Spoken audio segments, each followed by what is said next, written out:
Bismillahirrahmanirrahim. Assalamualaikum warahmatullahi wabarakatuh. Syukur alhamdulillah kita bisa berjumpa lagi di channel ini. Sholawat dan salam selalu dan tetap tercurahkan kepada junjungan kita Nabi besar Muhammad Shallallahu Alaihi Wasallam. Allahumma sholli ala sayyidina Muhammad wa ala ali sayyidina Muhammad. Harapan dan doa saya, semoga saudaraku semuanya selalu diberikan kesehatan, dilapangkan rezekinya, diampuni dosa-dosanya, dan dipanjangkan umurnya. Amin ya Rabbal Alamin. Sahabat beriman yang dirahmati Allah, ada sebuah maksiat yang banyak dilakukan oleh manusia, yang kebanyakan mereka tidak menyadari perbuatan ini dapat meruntuhkan semua ibadahnya, dapat tertolak semua ibadahnya pada Allah Subhanahu wa Ta'ala. Walaupun dia seorang ahli ibadah sekalipun, ahli zikir, ahli puasa, ahli tahajud, akan tetapi kalau dia melakukan perbuatan ini, ibadahnya tidak diterima oleh Allah Subhanahu wa Ta'ala. Bahkan dia selalu di dalam murkanya Allah dan murkanya Rasulullah. Sebagaimana yang terdapat dalam kitab Al-Jauharul Mauhub wa Munbahjatul Hulub karya Alamah Syekh Ali bin Abdurrahman Al-Kalatani rahimahumullah pada halaman 157. Di masa kenabian Nabi Muhammad Shallallahu Alaihi Wasallam, dulu ada seorang lelaki bernama Alqamah. Dia seorang yang rajin dalam masalah ibadah, sholat, puasa, dan sedekah. Namun suatu waktu dia jatuh sakit yang teramat parah, tepatnya dalam keadaan sakratul maut. Namun entah kenapa Alqamah yang taat itu kesulitan untuk melafalkan kalimah La ilaha illallah. Hingga sang istri meminta tolong pada seseorang untuk menemui Rasulullah Shallallahu Alaihi Wasallam untuk menyampaikan pesan tentang keadaan suaminya pada Rasulullah Shallallahu Alaihi Wasallam.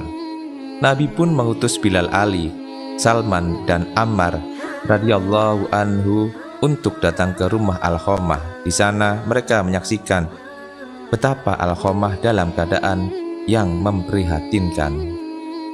Mereka bertanya-tanya bagaimana mungkin seorang yang taat pada Allah dan Rasulnya itu kesulitan dalam melafalkan kalimat La ilaha illallah. Lidah Alqamah seperti terkunci ketika akan melafalkan kalimat itu. Merasa khawatir, mereka kini mengutus Bilal untuk menyampaikan apa yang mereka saksikan kepada Rasulullah. Rasulullah pun bertanya, apakah Alqamah masih memiliki seorang ayah dan ibu? Ayahnya sudah meninggal, tapi dia masih memiliki seorang ibu yang sudah renta. Jawab Bilal apa adanya. Baiklah, temuilah ibu Alqamah, aku titip salam untuknya. Jika dia masih mampu berjalan dan dia bisa menghadapku, jika tidak bisa, maka aku yang akan ke sana. Rasulullah menitahkan itu pada Bilal. Sebagaimana yang dikatakan Rasulullah, Bilal menyampaikan itu pada ibu Alqamah tanpa menambah dan mengurangi. Lebih baik aku menemui Rasulullah, ucap ibu Alqamah, meski sedikit tertatih-tatih dengan tongkat sebagai penyangga. Ibu Alqamah menemui Rasulullah. Dia mengucapkan salam dan langsung disambut Rasulullah. Jadi bisakah ibu menceritakan bagaimana keadaan Alqamah yang sebenarnya? Kenapa dia nampak kesulitan melafalkan kalimat La ilaha illallah? Padahal setahu saya dia seorang hamba yang rajin lagi taat. Rasulullah meminta penjelasan. Karena aku murka padanya Rasulullah. Ibu Alqamah menjawab, adakah alasan kenapa engkau sampai murka? Karena Alqamah sudah menyakitiku. Dia lebih mengutamakan istri daripada ibunya. Dia berani menantangku demi menuruti keinginan istrinya. Rasulullah pun mengangguk-anggukkan kepala tanda mengerti bahwa yang mengunci lidah Alqamah hingga tidak bisa melafalkan kalimat La ilaha illallah adalah karena murka dari ibunya sendiri. Kemudian Rasulullah memanggil Bilal, menyuruh Bilal untuk mengumpulkan kayu sebanyak-banyaknya untuk membakar tubuh Alqamah. Ya Rasulullah, kenapa engkau mau membakar putraku di depan mataku? Bagaimana perasaanku nanti? Tanya ibu Alqamah, sedih. Ya, bagaimanapun seorang ibu mana bisa melihat putranya dibakar di depan matanya sendiri. Wahai ibu Alqamah, sejatinya siksa Allah nanti di akhirat akan lebih kejam. Segala amal yang dilakukannya selama ini tidak dapat diterima oleh Allah karena terhalang akan siksamu. Kebajikan yang dilakukan jadi tidak berguna dan tidak bisa membantu selamat dari api neraka. Rasulullah menjelaskan, jika engkau ingin putramu selamat dari api neraka, engkau harus merelakan apa yang telah Alqamah lakukan. Baiklah Rasulullah, aku akan memaafkan putraku. Aku sungguh tak sanggup mengetahui jika anakku akan masuk neraka karena diriku. Ibu Alqamah berucap sungguh-sungguh. Rasulullah lalu memerintahkan Bilal untuk mengecek keadaan Alqamah, memastikan apakah Alqamah sudah bisa melafalkan kalimat La ilaha illallah atau belum. Karena jika sang ibu mengatakan semua itu hanya karena malu bukan dari hati, maka apapun bisa terjadi. Namun ternyata ibu Alqamah bersungguh tulus telah memaafkan putranya. Karena ketika Bilal sampai di pintu rumah Alqamah, dia mendengar Alqamah mengucapkan kalimat La ilaha illallah.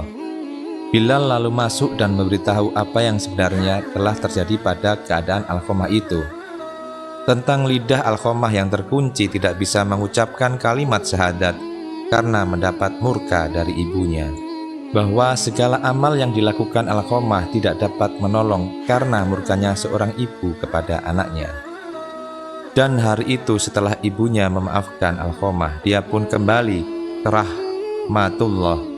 Dia lalu dimandikan, dikafani, dan disolatkan oleh Rasulullah SAW. Setelah dikuburkan, Nabi Muhammad SAW berkata, wahai sahabat Muhajirin dan Ansor, barang siapa yang mengutamakan istrinya daripada ibunya, maka ia mendapat laknat dari Allah, para malaikat dan sekalian manusia. Allah tidak akan menerima amalnya sedikit pun, kecuali kalau dia mau bertaubat dan berbuat baik pada ibunya, serta meminta ridhonya. Karena ridho Allah tergantung pada ridhonya, dan kemarahan Allah tergantung pada kemarahannya. Sahabat beriman yang dirahmati Allah, inilah dosa yang sangat besar yang dapat tertolak semua ibadah-ibadah yang lain, yaitu tidak mendapatkan keridhaan dari kedua orang tua dan durhaka kepada ayah. Pada akhirnya kita harus bisa memohon kepada Allah Subhanahu wa Ta'ala. Semoga Allah menyelamatkan kita semua, menyelamatkan orang-orang yang kita cintai dari termasuk ke dalam orang-orang yang durhaka kepada orang tua. Amin ya Rabbal Alamin. Demikian yang bisa saya sampaikan, semoga bermanfaat. Assalamualaikum warahmatullahi wabarakatuh.